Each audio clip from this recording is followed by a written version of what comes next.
নমস্কার বন্ধুরা, সকলকে আমার চ্যানেলে স্বাগত। গতকালকে অর্থাৎ 16 মে সুপ্রিম কোর্টের ডিএ মামলার যে হিয়ারিং ছিল, সেই মামলাতে বিচারপতিদের তরফ থেকে 25% ইমিডিয়েট ডিআরএস অ্যালাউন্স দেওয়ার কথা বলা হয়, অর্থাৎ নির্দেশ দান করা হয়।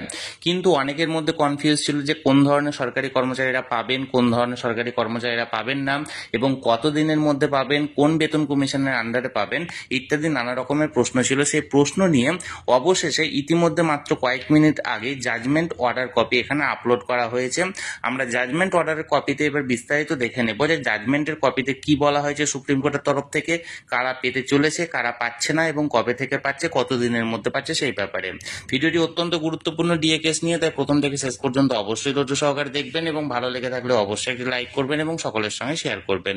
আর সেই সাথে চ্যানেলে যদি প্রথমবার হয়ে থাকেন এই রকমের ইনফরমেটিভ ভিডিও আরো দেখার জন্য, যারা এখনো পর্যন্ত চ্যানেলটিকে সাবস্ক্রাইব করেননি তারা অবশ্যই চ্যানেলটিকে সাবস্ক্রাইব করে নিতে ভুলবেন না। তাহলে চলুন আমরা বিস্তারিত জেনে নিই। দেখুন, আমরা এই মুহূর্তে সরাসরি সুপ্রিম কোর্টের ওয়েবসাইটে আছে। এখানে ডায়েরি নাম্বার দেওয়া হয়েছে, the state of West Bengal versus confederation state government employees. এখানে দেখুন লাস্ট লিস্টেড ওয়ান হচ্ছে 16/5/2025, honourable Mister Justice Sanjay Karol আর honourable Mister Justice Sandeep Mehta. এগুলো তো মোটামুটি সকলেই জানা বা সকলেরই জানা। এখানে দেখুন, এবার আমরা নিচের দিকে গেলে এখানে দেখুন indexing, earlier court details, tag matters, এখান থেকে সমস্ত কিছু এখানে উল্লেখ করা আছে। এবং আমরা সেখানে দেখুন এখানে জাজমেন্ট বা অর্ডার কপি আছে। এই জাজমেন্ট বা অর্ডার কপিতে আমরা যখন এখানে ক্লিক করলাম, এখানে দেখুন এখানে 16/5/2025 জাজমেন্ট কপিটা এখানে দেওয়া আছে। আমরা এখান থেকে ডাইরেক্ট দেখে নেব যে 16/5/2025 অর্থাৎ গতকালকে জাজমেন্ট কপিতে কি আছে। প্রথমত চলুন আমরা ডাউনলোড করে নিই। এখান থেকে জাজমেন্ট কপিতে কোর্ট নাম্বার 14 সেকশন XVI, এখানে supreme court of India record of proceedings, এখানে সমস্ত কিছু ডিটেলস দেওয়া আছে। আমরা নিচের দিকে চলে যাব, নিচের দিকে গিয়ে যে বিস্তারিত দেওয়া হয়েছে সেটা এখানটা আমরা দেখে নেব।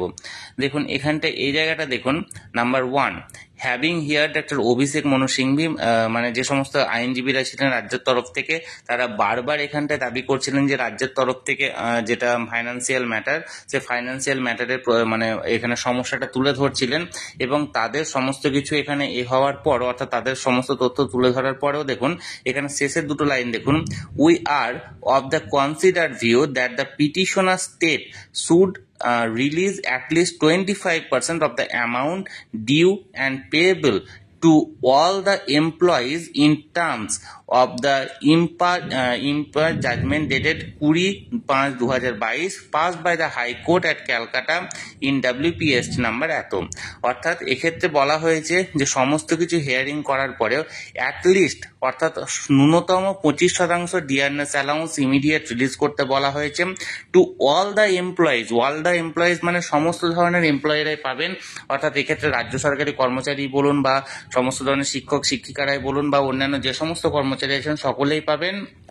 এবং এইটা কার্যকরী হবে কোন বেসিসে, 20/5/2022 হাইকোর্ট অফ কলকাতার হাইকোর্টের যে অর্ডারটি দেওয়া হয়েছিল সেই অর্ডার অনুযায়ী এটা কার্যকরী হবে।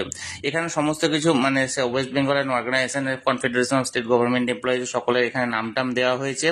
এবং তারপরেও আরো বিভিন্ন রকমের বিষয় এখানে দেখা হয়েছে। দেখুন 2 নম্বর পয়েন্টে বলা হয়েছে, we find the tribunal and the high court to have adjudicate the right of the employee to receive DRS allowance pursuant to the 5th pay commission. অর্থাৎ যে ডিআরএস অ্যালাউন্সটা এখানে পে করা হবে সেটা 5ম বেতন কমিশনের আন্ডারে হবে। অনেকেরই এখানে একটা সমস্যা ছিল, অনেকেই বলছিলেন যে 6ষ্ঠ বেতন কমিশনের আন্ডারে হবে। আমি বরাবরই বলে আসছি এটা 5ম বেতন কমিশনের আন্ডারে এই ডিআরএস অ্যালাউন্সটা দেওয়া হবে, এবং এখানে এটাই দেখুন উল্লেখ করা আছে। এবং তারপরেও আরো বিভিন্ন রকমের এখানে মানে বিস্তারিত লেখা আছে। এখানে দেখুন আর একটা বিষয় বলি, whether or not the right to receive dearness allowance is a fundamental right is an issue amongst other this court is called upon to consider. We shall do so, however, pending such consideration, we are of the considered view that the employees need not be kept waiting endlessly to receive the money in question. এখানে যেটা mainly বলা আছে যে ডিএটা অধিকার না অধিকার নয় রাজ্যের উপর নির্ভর করছে, সেটা নিয়ে এখনো মতানৈক্য আছে, অনেকের বিভিন্ন রকমের মত, যেটা কোর্টকে দেখতে হবে। কিন্তু আপাতত কর্মীদের স্বার্থে এবং কর্মীদের সমস্ত রকমের সমস্যার মোকাবিলা করতে ডিএটা এখানে প্রদান করতে হবে।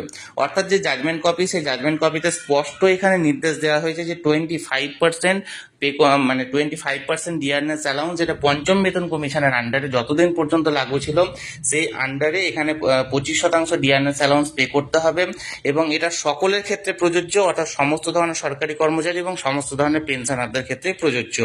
এবং এটা ফার্দার আবার অর্ডার দেওয়া হবে, এখানে 4/8/2025 পুনরায় আবার ডেট দেওয়া হয়েছে, এই তারিখে আবার এই মামলাটি উঠতে চলেছে। তাহলে বন্ধুরা, আমি সবসময় চোখ রেখেছি, যে কোনো আপডেট পাওয়া মাত্র আপনাদেরকে তৎক্ষণাৎ সেটা জানিয়ে দেওয়া হবে এই চ্যানেলের মাধ্যমে। তাই যারা যারা এখনো পর্যন্ত চ্যানেলটির সঙ্গে যুক্ত নেই, অবশ্যই চ্যানেলটিকে সাবস্ক্রাইব করে চ্যানেলটির সঙ্গে যুক্ত হয়ে যান। আর এই ভিডিওটি ভালো লেগে থাকলে অবশ্যই একটি লাইক করুন এবং সকলের সঙ্গে শেয়ার করুন, আর সেই সাথে অবশ্যই চ্যানেলটিকে সাবস্ক্রাইব করে রাখুন। ধন্যবাদ, দেখা হচ্ছে পরের ভিডিওতে।